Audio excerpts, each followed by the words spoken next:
இதுக்கு அடுத்தது இன்னொன்னு இருக்குங்க. அது வந்து இந்த கன்வர் யாத்ரா, கன்வாரியாஸ் அப்படின்னு சொல்லுவாங்க. இதை பத்தி ஒரு தனி வீடியோவே போட்டிருக்காங்க. இவங்க கால்நடையாவே, அதாவது இந்த ஸ்ராவன் மாசம் அப்படின்னு ஜூலை மிடில் இருந்து ஆகஸ்ட் மிடில் வரைக்கும் வச்சுக்கோங்களேன், அதுக்கு வந்து ஸ்ராவன் மைனா அப்படின்னு. அந்த ஸ்ராவன் மைனால மாசத்துல என்ன பண்ணுவாங்கன்னா, கன்வாரியாஸ்னு சொல்லக்கூடிய சிவபக்தர்கள் தங்களுடைய ஊர்ல இருக்கிற கோவில் இருக்கிற சிவலிங்கத்துக்கு கங்கையிலிருந்து புனித நீர் எடுத்து, ஹரித்வார், கங்கோத்ரி, இந்த மாதிரி பல இடத்துக்கு போவாங்க. அந்த இடத்துல போய் புனித நீர் எடுத்துட்டு வந்து அவங்க கால்நடையாவே வருவாங்க, காவடி தூக்கிட்டு வர மாதிரி வருவாங்க. நீங்க பார்த்துருக்கலாம் அந்த வீடியோல தான்.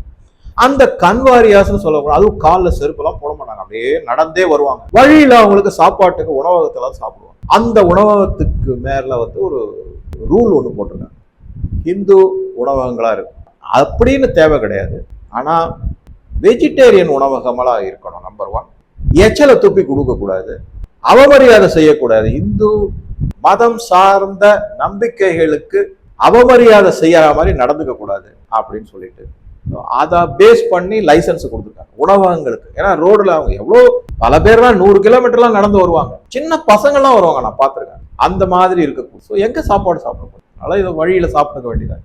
இந்த உணவகங்கள் மேல ஒரு சில கட்டுப்பாடுகளை விதிச்சிருக்காங்க, தடை செய்யல. நல்லா புரிஞ்சுக்கணும். இஸ்லாமியர்கள் என்ன பண்றாங்கன்னா, அந்த உணவுல எச்சலை துப்புறது, அதுல வந்து நைஸா கொஞ்சம் நான் வெஜிடேரியன் மாமிச கூட்டுக்காரங்க விரதத்துல இருக்காங்க. விரதம் இருந்து புனித நீர் எடுத்து திருப்பி தான் ஊருக்கு போய் அந்த சிவன் கோயில சிவனுக்கு அபிஷேகம் பண்றாரு. ஒரு மதம் சார்ந்த ஒரு கோட்பாடு, உங்களுக்கு ஒரு நம்பிக்கை. அதை சிதைக்கிற மாதிரி இந்த கன்வர் யாத்திரால பல நிகழ்வுகள் கடந்த காலம் நடந்திருக்கு. இதனால உத்தராகண்ட்ல இருக்கிற ஹரித்வார், உத்தராகண்ட்னுடைய முதல் மந்திரி புஷ்கர்தாமி அவர் வந்து ஸ்ட்ரிக்டா ஆர்டர் போட்டார், யாராவது இந்த கட்டுப்பாடுகளை மீறி ஏதாவது தகாத முறையில செயல்பட்டா அவங்களுக்கு கடுமையான தண்டனை கொடுக்கப்படும், அரெஸ்ட் பண்ணி கடுமையான தண்டனை கொடுக்கப்படும் அப்படின்னு சொல்லி பாதுகாப்புக்காக எல்லாரும் விஜிலன்ஸ் மாதிரி போட்டிருக்காரு.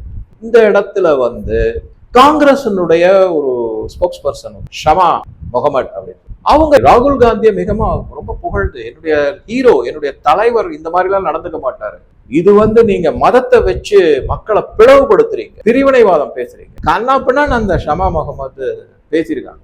அந்த வீடியோ பாத்தீங்கன்னாக்க எரிச்சல் தான் வரும். உன்னுடைய இதுல சரி ஓகே, இப்ப நீங்க இஸ்லாமத்துல வந்து ஒரு ஃபங்க்ஷன் இருக்கு, அப்ப உங்க மத கோட்பாடுக்கு ஒவ்வாத ஒரு உணவுப் பொருளை கொண்டு வந்து உங்களுக்கு கொடுத்தா கலந்தா நீங்க ஒத்துப்பீங்களா? உடனே ஃபட்வா அப்படின்னு கிளம்பிடுறீங்களா இல்லையா? அடுத்தவங்க மதத்தை பத்தி கேவலமா பேசணும், அந்த நம்பிக்கைகளை வந்து அவமரியாதை செய்யணும், அந்த இந்துக்களுடைய மனதை புண்படுத்தணும் போது நீங்க இந்த மாதிரி சப்பக்கட்டெல்லாம் கட்டுறீங்க. இமாச்சல் பிரதேஷ்ல காங்கிரஸ் ஆட்சி இருக்கு, அங்க நாங்க இந்த மாதிரி எல்லாம் செஞ்சதே இல்லை. ராகுல் காந்தி உடனே போய் சொல்லிட்டாரு, இந்த மாதிரி கட்டுப்பாடெல்லாம் போடக்கூடாது, எல்லாரும் சமம்னு. நீங்க மதத்தை வச்சு பிரிவினைவாதம் பேசுறீங்கன்னா பேசுறீங்களே, நீங்க செய்வீங்களா அப்படிங்கிறக்கு? ஸோ இப்போ அதை வச்சு ஒரு டூல் கிட் உருவாகிட்டு இருக்கோ அப்படிங்கிற சந்தேகம். இன்னொரு டூல் கிட், இது மகாராஷ்டிரா சார் கடந்த 2-3 நாட்களாக தாக்கரே பிரதர்ஸ் அப்படின்னு சொல்லுவோம். ஒன்று வந்து உத்தவ் தாக்கரே, அவர் வந்து இப்ப படுதோல்வி அடைஞ்சு விரக்தியில இருக்காரு. இன்னொருத்தர் அவருடைய கசன் பிரதர் ராஜ் தாக்கரே. இந்த ராஜ் தாக்கரே வந்து தான் முதல்ல பாலாசாப் தாக்கரே தலைவர், சிவசேனா தலைவர். அவர் மிகப்பெரிய இந்துத்துவ தலைவராகவும் இருந்தாரு.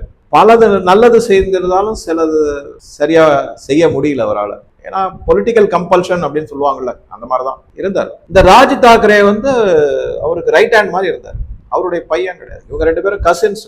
ராஜ் தாக்கரேக்கு பதவி கொடுக்கல, திருதராஷ்டிரர் மாதிரி தன்னுடைய மகனுக்கு கட்சியின் தலைமை பொறுப்பை கொடுத்துட்டாரு பாலாசாப் தாக்கரே. அதனால ராஜ் தாக்கரே தனியா போய் மகாராஷ்டிரா நவ நிர்மான் சேனா அப்படின்னு ஒரு தனி கட்சி ஆரம்பிச்சு அதுக்கு தான் தலைவரா இருக்காரு. இப்ப இவங்க 2 பேரும் ஒன்னா சேர்ந்திருக்காங்க.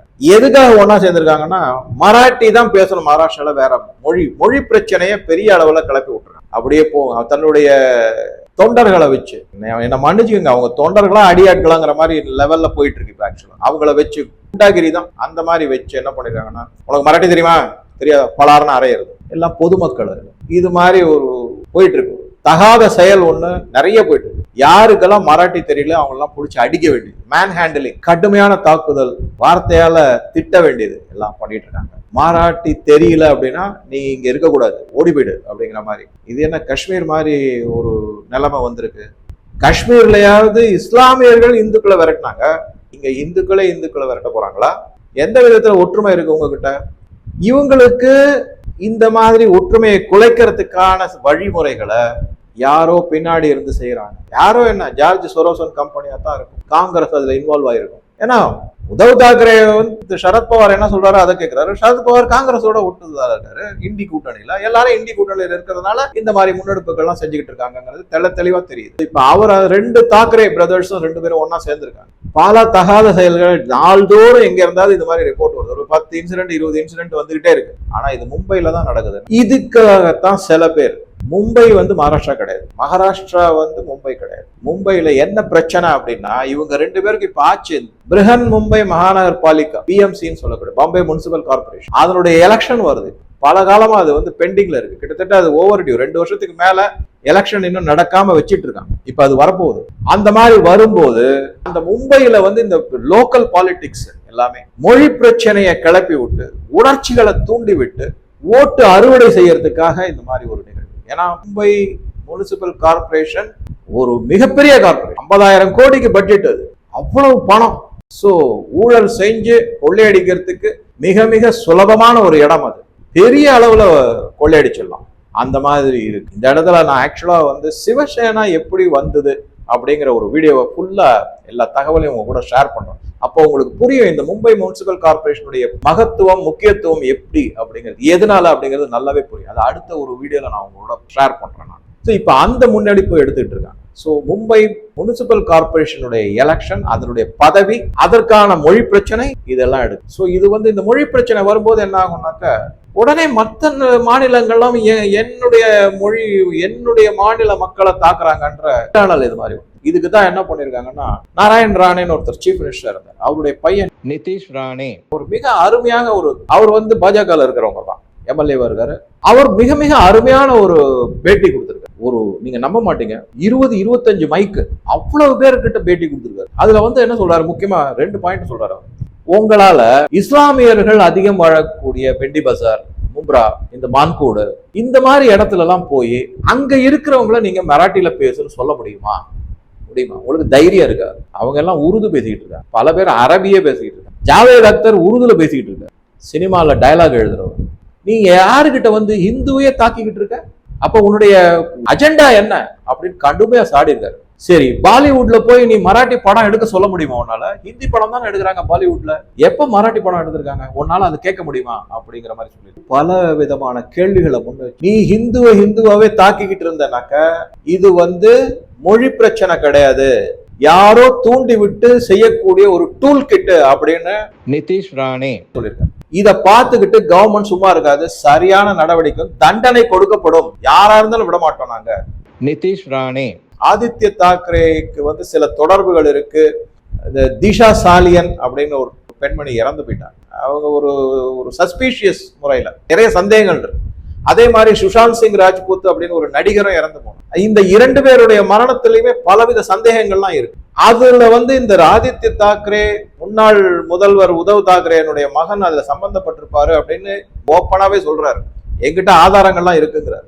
அதனால இந்த தாக்கரே குடும்பமே வந்து, அதோட இல்லாம என்னன்னா, அவங்க அப்பா நாராயண் ராணே வந்து பாலாசாஹிப் தாக்கரேக்கு ரைட் ஹேண்டா இருந்தவர். அதனால இந்த தாக்கரே குடும்பத்துக்குள்ள நடக்கக்கூடிய எல்லா விஷயங்களும் எங்களுக்கு தெரியும். இவங்க இதான் வேலை, பதவி இல்லைன்னா இவங்க இந்த மாதிரி கலாட்டா பண்ணிட்டு இருப்பாங்க அப்படிங்கிற மாதிரி எல்லாம் சொல்லியிருக்காரு. நான் விட மாட்டேன் யாரையும், கடுமையா தண்டனை கொடுப்போம் அப்படிங்கிற மாதிரி. சோ இந்த மாதிரி அவரு சொல்லியிருக்காரு. நிறைய இதுக்குள்ள என்ன பண்ணிட்டாரு, மகாராஷ்டிரா முதல் மந்திரி தேவேந்திர பட்னவிஸ் வந்து அவரு வந்து இது மாதிரி செஞ்சிருக்க கூடாதுங்கிறது பல வல்லுநர்களுடைய கருத்து. எனக்கு கூட அப்படிதான் ஃபீல் பண்றேன். அவர் என்ன பண்ணிட்டாருன்னா, நான் வந்து இந்த நியூ எஜுகேஷன் பாலிசி இருக்கு இல்லையா, NEP, அதுல மும்மொழி கொள்கைக்கு வந்து நான் கமிட்டி போடுறேன்னு போட்டார். கொஞ்சம் பயந்துட்டாரோ அப்படின்னு எல்லாருமே சொல்றாங்க. எனக்கும் அந்த மாதிரிதான் தோணுது. சோ ஆக மொத்தம் இந்த மாதிரி பல இடத்துல பல விதமான வெவ்வேறான விதத்துல டூல் கிட்டுகள் கொஞ்சம் கொஞ்சமா இம்ப்ளிமெண்ட் ஆயிட்டு வருதோ அப்படிங்கிற சந்தேகம் எனக்கு கொஞ்சம் கொஞ்சமா வர ஆரம்பிச்சு.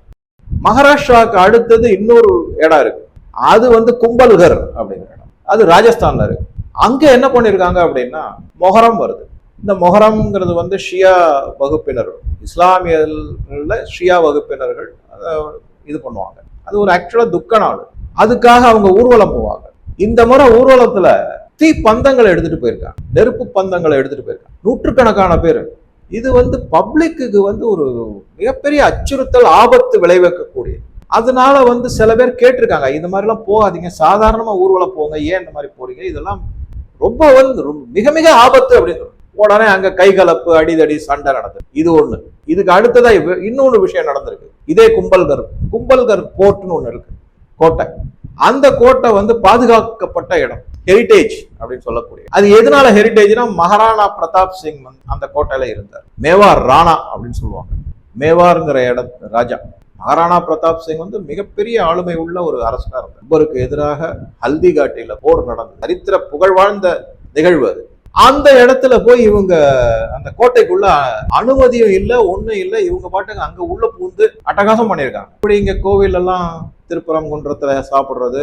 இப்ப சமீபத்துல கூட ஒரு கோவில்ல நான் ஒரு வீடியோ பார்த்தேன், உட்காந்து கோவில் உள்ள பிரகாரத்துல உட்காந்து மாற்று மதத்தினர் ஓப்பனா சொல்றாங்க, ஆமா நாங்க கிறிஸ்துவர்கள் தான், நாங்க அப்படிதான் சாப்பிடுவோம், எவங்கிட்ட வேணா போய் சொல்லு அப்படின்லாம் பேசியிருக்காங்க. அந்த மாதிரி பேசியிருக்காங்க, அந்த மாதிரி வீடியோக்கள்லாம் வந்து அவங்கள யாராலையுமே எதுவுமே செய்ய முடியல அப்படின்றதுதான் காரணம். என்ன அப்படின்னா, அவங்க மேல எந்த விதமான ஆக்ஷனும் எடுக்க முடியாம யாரோ அவங்களுக்கு வந்து பின்புலத்துல பலமா நிக்கிறாங்க அப்படிங்கிறது தெள்ள தெளிவா தெரியுது. கோவில் பிரகாரத்துல நீங்க அந்த மாதிரி சாப்பிடுவீங்களா? அங்க அந்த மாதிரி அந்த கும்பல்கர் போர்ட்ல அவமரியாதை பண்ணிருக்காங்க. அதனால மக்கள்லாம் வந்து பீதி அடைஞ்சு ஒரே கைகலப்பு, சண்டை, கலவரம் எல்லாம் வந்திருக்கு. இதெல்லாம் அந்த அரசு உடனே அடக்கியிருக்காங்க ஓரளவுக்கு. பட் இது மாதிரி ஒவ்வொரு இடத்துலயும் ஒவ்வொரு விதமான பிரச்சனை வெடிச்சு வந்துகிட்டே இருந்துச்சுன்னா எப்படி சமாளிக்கிறது? இதுதான் எனக்கு என்ன தோணுது அப்படின்னா, மல்டி ப்ராங்கடு டூல் கிட் அட்டாக்கோ அப்படிங்கிற மாதிரி படுது. அதே மாதிரி கர்நாடகால இப்ப சோசியல் மீடியால எதுவுமே போடக்கூடாது அப்படிங்க. நீங்க சப்போஸிங் ஏதாவது இப்ப ஓப்பனாவே நான் சொல்றேன், இந்துக்களுக்கு வந்து ஏதாவது ஒரு பதிவு போட்டாங்கன்னா அவங்க மேல வந்து நடவடிக்கை எடுக்கும். அதே மற்ற மதத்தினர் போட்டாங்க, நடவடிக்கை எடுக்காம விடப்படலாம்.